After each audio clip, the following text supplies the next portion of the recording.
Back हो रहा जी 360 road ते। मैं कहा दोस्तों दिखा दी यदि ब्रेक दी 360 का की वाधा रोड ते।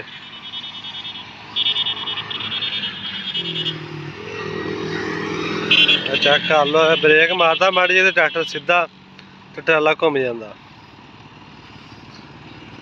500-550 मन उत्ते कपाह लद्दी है।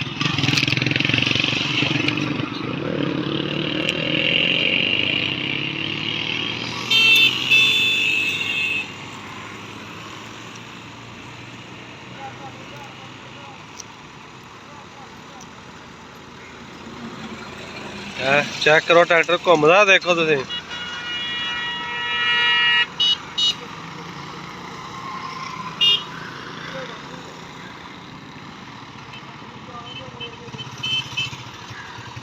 ये किधर फैक्ट्री जाना? फैक्ट्री जाना केड़ी मंडी? नवी मंडी तो अगे आ। अगे है इधर साग वाला अगे खड़े इधर लंघ के जाना। इधर लंघ जू ट्राला अगले 75 उरले कार पिछे चढ़ा ही डाल देंगे।